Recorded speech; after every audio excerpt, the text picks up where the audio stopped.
Bonjour à tous et à toutes. Un trésor est caché dans l'homme. Ce trésor, c'est une force extraordinaire.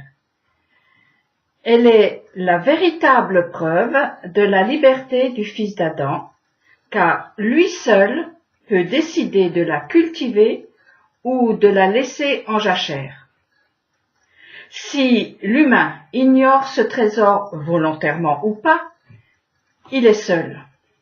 J'oserais dire que sa force féminine est endormie. Ce côté a été révélé à Adam sous la forme d'une femme. C'est peut-être un des sens à donner à l'ordre reçu par Abraham, « Va vers toi », va vers la terre promise.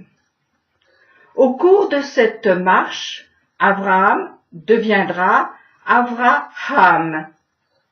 Bénédiction pour toutes les familles de la terre par l'ajout d'un deuxième souffle écrit dans son nom avec la lettre H, H en français.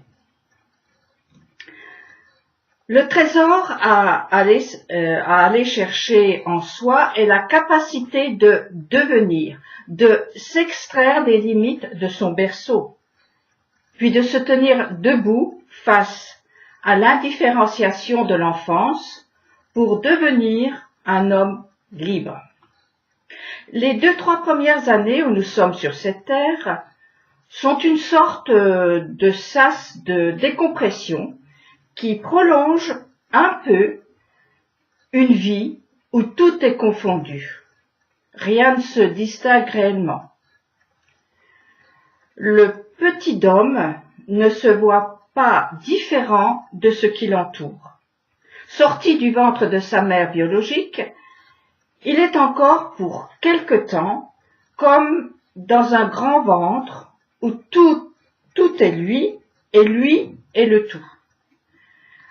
Ce grand ventre est comparable à l'Égypte ancienne où le peuple hébreu se diluait dans des eaux amères desquelles il ne pouvait plus crier, seulement gémir.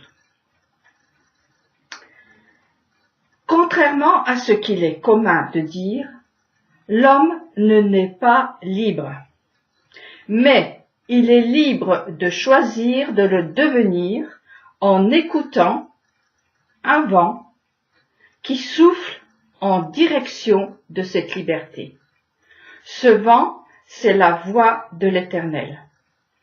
Tantôt doux murmure, tantôt tempête. La parole divine canalise, contraint certes, mais mène à bon port. Dans le psaume 29, il est dit: La voix de l'Éternel retentit sur les eaux. Le Dieu de gloire tonne. L'Éternel sur les grandes eaux. La voix de l'Éternel éclate avec force. La voix de l'Éternel avec majesté. La voix de l'Éternel brise les cèdres. C'est l'Éternel qui met en pièces les cèdres du Liban, qui les fait bondir comme de jeunes taureaux. Le Liban et le Chirion comme de jeunes buffles. La voix de l'Éternel fait jaillir des flammes ardentes. La voix de l'Éternel fait trembler le désert. L'Éternel fait trembler le désert de Kadesh. La voix de l'Éternel fait enfanter les biches. Elle dépouille les forêts. Je ne connais pas grand-chose à la navigation, mais, comme tout le monde, j'entends souvent les organisateurs de ces courses dire « Nous attendons une fenêtre météorologique pour donner le top départ ». Prenons l'exemple de la sortie d'Égypte. En guise de préavis de la sortie imminente du peuple de l'esclavage, une tempête de malheur faisait rage. La pression était énorme, 10 fois des coups de boutoir, de grosses vagues, de grêle, de maladies, de parasites, etc. ont tenté de faire chavirer le cœur de Pharaon, en vain. Et puis, une fenêtre s'est ouverte. C'est le moment du top départ. Très vite, elle s'est refermée. Ceux qui n'ont pas saisi l'opportunité ont continué à se diluer comme dans un grand estomac pour finalement disparaître dans l'acide gastrique d'un esclavage qui a fini par devenir inconscient. Le psaume 107 énumère des situations où une fenêtre s'ouvre pour celui qui choisit de saisir l'opportunité de se libérer de lourdes chaînes. Il est dit, il parlait et faisait souffler un vent de tempête qui soulève les vagues. Ils montaient jusqu'au ciel, descendaient dans les abîmes. Leur âme se fondait dans la souffrance. Ils dansaient, ils titubaient comme l'homme ivre. Toute leur sagesse était réduite à néant. Mais ils crièrent vers l'Éternel dans leur détresse. Il les sauva de leurs angoisses. Il transforma l'ouragan en une brise légère, et les vagues apaisèrent leur fureur. Ce fut une joie pour eux de voir revenir le calme. Dieu les conduisit au terme désiré de leur voyage.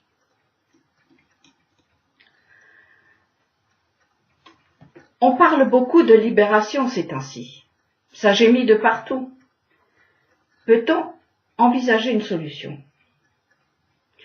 Chacun y va de son remède miracle, mais le corset de fer ne se relâche pas tant que l'ouragan ne se transformera pas en brise légère. C'est ainsi lorsque le temps de la naissance est arrivé. La fenêtre qui s'ouvre se caractérise par une brise légère. Pour entendre son fin murmure, il faut l'attendre, le désirer, l'aimer, car c'est comme une plume qui se pose sur un brin d'herbe. Les Hébreux sont sortis la nuit, rapidement, au milieu des brouhahas de panique des Égyptiens, tandis qu'un ange est passé, formant un arc en sautant par-dessus les maisons de ceux qui attendaient, éveillés, le top départ. C'était le temps de la sortie qu'il ne fallait pas rater. D'autres temps jalonneront la croissance du peuple. Dommage, ils ont souvent été en retard ou en avance, pas dans le temps, ce qui retarde grandement l'arrivée. Pour nous, aujourd'hui, le tout est de ne pas paniquer ni de désespérer. Un autre train arrivera et cette fois-ci, il ne faudra pas le rater. J'ai toujours été intriguée par un verset du psaume 90 qui dit ceci. Apprenons donc à compter nos jours pour que nous acquérions un cœur ouvert à la sagesse. Ici, la prière du psalmiste a pour objectif d'acquérir un cœur ouvert à la sagesse. Il s'agit de savoir et d'accepter que le nombre de nos jours sont limités, que nous ne sommes pas éternels et que chaque jour est ce que nous avons de plus précieux, car ce jour-là, l'aujourd'hui, nous avons la possibilité de laisser couler la force de croissance et de multiplication que nous avons reçue au commencement. Cette force de vie doit être libérée, être réveillée. Elle est comme un souffle qui pousse à sortir de la seconde qui vient de passer et entrer dans la suivante. Mais aussi d'une façon plus globale, quitter son père et sa mère pour épouser l'avenir, ou encore aller vers soi pour soi. Chaque pas dans le temps crée de l'espace et nous fait grandir comme un arbre. C'est aussi comme la force qui façonne le bébé dans le ventre de sa mère, avec toute une série de distinctions qui remplissent l'espace et le temps. Les jours que nous avons à vivre sont inscrits dès notre naissance. Ils sont des graines de temps et d'espace qui attendent de devenir monde. C'est notre potentiel, nos cieux, si je puis dire. Il manque juste l'homme ou la femme qui saura cultiver cette terre que sont nos jours et notre place ici et maintenant, et alors il pleuvra. La sève d'en haut, libérée, permettra la croissance et la multiplication en bas. Nos cieux sont comme un puits dans nos profondeurs. Là est toute l'énergie de croissance et de multiplication dont nous avons besoin pour nous développer selon le plan du Créateur. Mais ce puits est fermé par une grosse pierre. Qui l'ouvrira? Le désir du féminin qu'est la créature humaine pour le masculin qu'est Hachem. Et inversement, c'est cela qui permet de rouler cette pierre. Un cœur ouvert, désirant, à l'affût de son manque, est un réceptacle capable de recevoir la force de la marche vers ce que je dois et ce que tu dois devenir. L'homme choisit d'être libre. Il en a la force. Il suffit qu'il ait le courage de mettre un pied devant l'autre, de passer par la fenêtre qui s'ouvre devant lui et d'avancer avec confiance et détermination, quitte à se tromper de jour ou d'heure. Dans cette marche, on n'est jamais perdant, car on apprend. Et je termine avec ces mots. Qui observe le vent ne sèmera pas. Qui regarde les nuages ne moissonnera pas. Pas plus que tu ne connais la voix de l'esprit allant animer l'embryon dans le sein qui le porte, tu ne saurais connaître l'œuvre de Dieu, auteur de toutes choses. Dès le matin, fais tes semailles, et le soir encore, ne laisse pas chômer ta main, car tu ignores où sera la réussite, ici ou là, et peut-être aura-t-il succès des deux côtés.